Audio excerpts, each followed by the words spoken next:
You know the part nobody sees? The nights you kept working after everyone else had stopped asking about it. The little changes.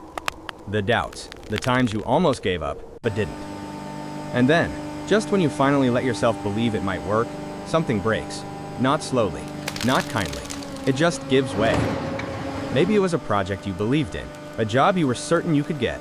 A video you spent days creating, only to watch it disappear without anyone noticing.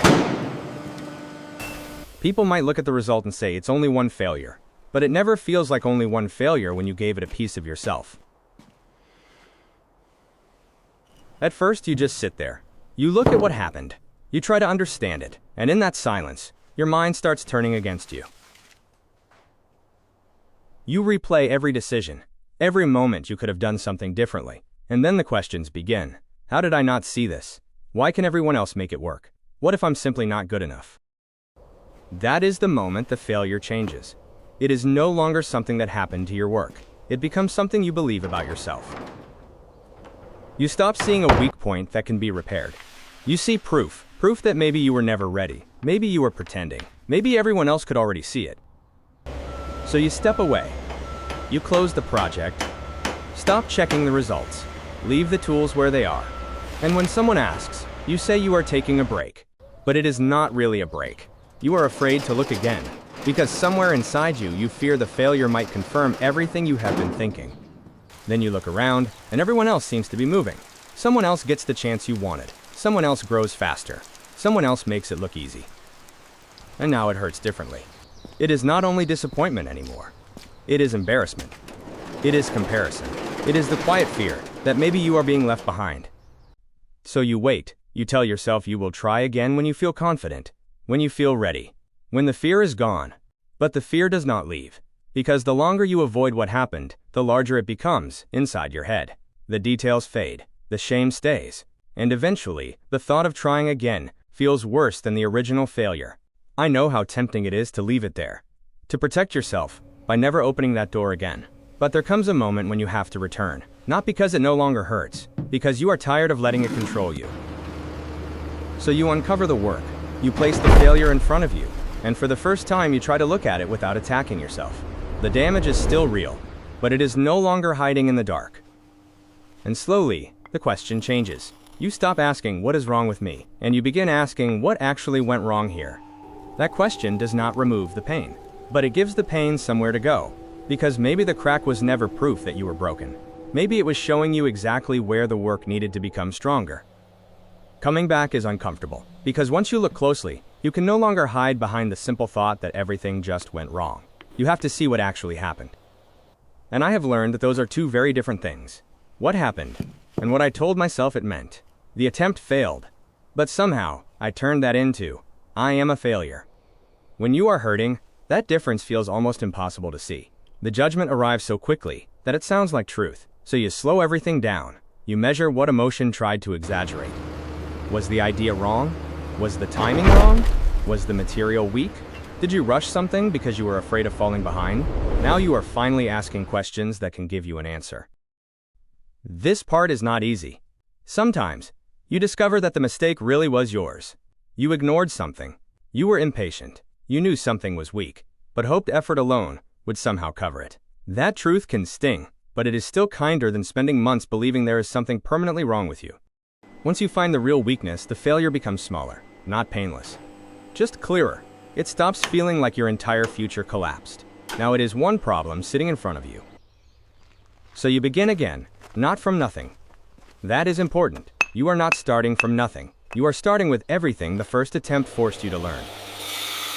You make a new piece. You try a different approach. You place it where the old one failed, and sometimes it still does not fit. That moment can bring all the old thoughts back. Here we go again. Nothing has changed. Maybe I really cannot do this. I have felt that moment too. But this time, you do not walk away. You stay. You look at the gap. You mark the exact place where the new attempt is still resisting. You stop trying to repair your whole life in one afternoon. You stop changing everything because one part went wrong. You make one careful correction. Then you check it. And if it still does not work, you correct it again. Not because you feel fearless, because you are finally learning how to continue while fear is still present. The piece fits better now. Not perfectly, but better. And sometimes, that small improvement is the first honest sign that the failure did not defeat you. Then comes the part nobody enjoys. You have to test it again. You have to place the repaired work back under the same kind of pressure that broke it before. And while the pressure rises, your mind remembers everything. The sound of the first break, the disappointment afterward, the moment you wanted to disappear from the work completely. Then something shifts. It does not collapse, but it is still not right. And for a second, you feel the old panic returning. The pressure is dropping slowly. And when the pressure returns again, notice the work the small holds. displacement Not because here. you suddenly became perfect. It holds because you stopped treating failure like a verdict and finally allowed it to teach you. When the pressure finally lifts, you almost expect to see another crack. You look twice. The work is still standing. And for the first time in a while, you breathe. But relief can make you forget. So before the moment passes, you write down what happened. What failed? What changed? What finally held? Because I have learned this the hard way. Pain does not automatically become wisdom. You can suffer through the same lesson many times and still learn nothing from it. So begin with the truth, not the dramatic version, not the version shame keeps repeating. Just what happened. The attempt failed under pressure. That is the event. Say it plainly. The video received almost no views. The application was rejected. The habit lasted 4 days. The project lost money. Do not soften it. But do not add, this always happens to me. Do not turn one result into your entire identity. You are allowed to feel disappointed. You are allowed to wish it had gone differently. But the result is something you produced. It is not everything you are. Then look for the part you could control. Not every possible mistake. Not someone to blame. The one decision, weakness or assumption that changed the outcome most. And change that one thing. Not your whole life. Not your entire dream. One important part. Sometimes, one honest correction is enough to make the next attempt different. Then you have to return. This is usually where fear speaks again. Wait a little longer. Prepare more. Try when you finally feel ready. But I kept waiting for that feeling once.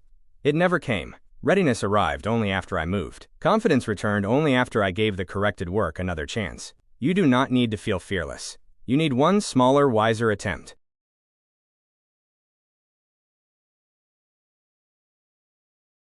So you carry the work back out. The memory of the first failure comes with you. But this time, it is not leading you. You place the repaired piece where it once broke. Your hands may still feel uncertain. You may still remember the sound of everything giving way. Then reality tests it again, and there is nothing comfortable about that moment. Easy because now, trying bring it again down. means accepting Watch the alignment that on you the could still left. be disappointed. But this time, it holds. Not because you became someone who never makes mistakes. It holds because you stayed long enough to understand this one.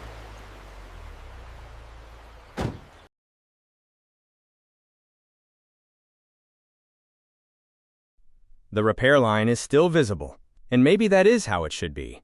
Some marks do not mean you are damaged. They mean you returned. You did not erase the failure. You carried its lesson into the next piece of work. That is when pain finally becomes training. But after failure teaches you how to continue, another problem appears. You cannot build everything at once. Sooner or later, you have to choose where your attention belongs.